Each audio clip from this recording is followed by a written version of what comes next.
இன்றைக்கி நம்ம என்ன பார்க்க போகிறோம் அப்படின்னா, சுந்தரி சீரியலில் நவம்பர் 18 அன்றைக்கி நடந்தது தான் பார்ட் 1 பார்க்க போகிறோம்.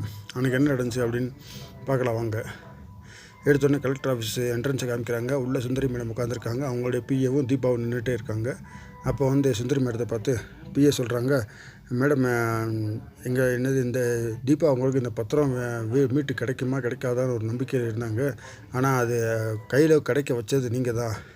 இதே மாதிரி எல்லா மக்களுக்கும் இதே மாதிரி யார் கந்து வெட்டி கந்தாண்ட கடை வாங்கியிருக்காங்களோ அவங்க எல்லாத்துட்டையும் நீங்கள் எல்லா வீட்டையும் பத்திரத்தையும் நிலத்தையும் மீட்டு கொடுத்துட்டீங்க. இப்போ எல்லா மக்களும் உங்களை ஒரு பெரிய ஹீரோவாக பார்க்குறாங்க மேடம் அப்படின்னு சொல்கிறாங்க. சொன்ன தீபா மேடம் சொல்கிறாங்க, ஆமாம் மேடம், எனக்கெல்லாம் நம்பிக்கையே கிடையாது. என்னை மாதிரி கஷ்டப்படுறவங்களுக்குலாம் எப்படி கிடைக்கும்னு சொல்லி, ஆனால் நீங்கள் தான் எங்களுக்கு தெய்வமாக இருந்து எங்களுக்கு வாங்கி கொடுத்துட்டீங்க அப்படின்னு சொல்கிறாங்க. அப்படின்னு சரின்னு சொன்னோடனே அடுத்து சுந்தரி மேடம் சிரிக்கிறாங்க. அதுக்கப்புறம் இன்ஸ்பெக்டர் வெளியிலேருந்து உள்ளே வராரு. உள்ளே வந்தோடனேவும் அப்படியே சுந்தரி மேடம் இன்ஸ்பெக்டரை பார்த்து சொல்கிறாங்க, இந்த மாதிரி நீங்கள் கந்து வட்டி கந்தன் மாதிரி இன்னும் எத்தனை பேர் இருக்காங்களோ அத்தனை பேருடைய லிஸ்ட்டு எடுங்க.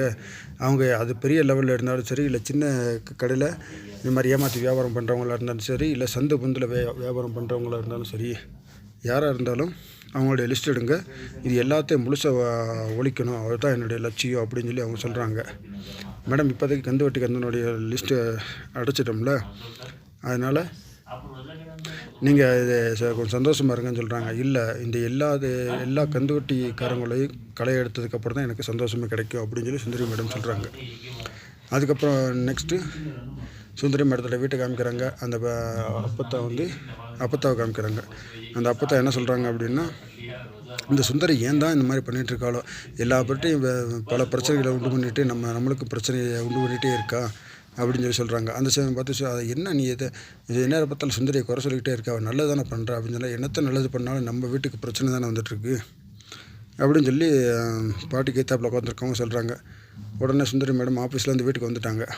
வந்தோடனே என்னை பற்றி பேசிகிட்ருக்கீங்க அப்படின்னு சொன்னோடனே, ஏமா நீ சொல்கிறாங்க, ஏமா நீ இப்போ இந்த கந்து வட்டி இதை பற்றி ஏதோ ஒன்று பேசியிருந்தல, அவங்கள பற்றி ஏதோ ஒரு ஆக்ஷன் எடுத்திருந்தல, அதை பற்றி தான் பேசியிருந்தேன். ஏன் இந்த மாதிரி பிரச்சனையெல்லாம் நீ மாட்டிக்கிற, நம்மளுக்கு எதுக்கு பிரச்சனை ஒன்று வரணும், பேசாமல் அமைதியாக போனோமா, வேலை பார்த்தோமா, வந்தோமா இருக்கணும் அப்படின்னு இருக்க வேண்டியதானே, எதுக்கு இந்த பிரச்சனையெல்லாம் போய் தலையிடுறேன்னு சொல்லி சொன்ன உடனேவா, அப்போ தான் நீங்கள் சொன்ன மாதிரி நான் கலெக்டர் ஆகிட்டேன். அதே மாதிரி நீங்கள் எல்லா பேருக்கும் நல்லா உதவி செய்யணும்னு சொல்கிறீங்க, அதே மாதிரி உதவி பண்ணேன்.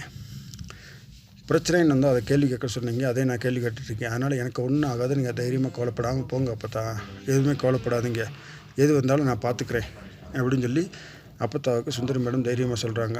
சரி அப்பத்தா, எனக்கு ரொம்ப பசிக்குது, கொஞ்சம் ஏதாவது செஞ்சு எடுத்துகிட்டு வரியா, அவன் கையால் சாப்பிட்டு ரொம்ப நாள் ஆச்சு அப்படின்னு சொன்னோடனே, ரொம்ப டயர்டாக இருக்கேன் அப்படின்னு சொன்னோடனே, அப்பத்தா பொறுமை, அந்த ஒரு நிமிஷத்தில் எடுத்து வந்துடுறேன் அப்படின்னு சொல்லி சந்தோஷமாக போகிறாங்க.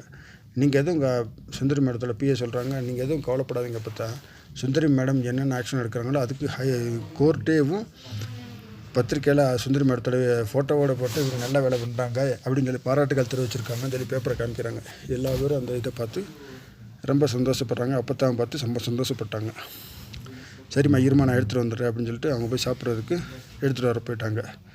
இதோட நம்ம பார்ட் 1 முடிஞ்சு போச்சு. இன்னும் அடுத்து இதுக்கு என்ன நடந்துச்சு அப்படின்றத பார்ட் 2ல் நான் உங்களுக்கு சொல்கிறேன். இந்த வீடியோ உங்களுக்கு பிடிச்சிருந்தால் லைக் பண்ணுங்கள், கமெண்ட் பண்ணுங்கள், ஷேர் பண்ணுங்கள். மறக்காமல் நம்ம தமிழ் சீரியல் நேரம் சேனலை சப்ஸ்கிரைப் பண்ணுங்கள். தேங்க்யூ.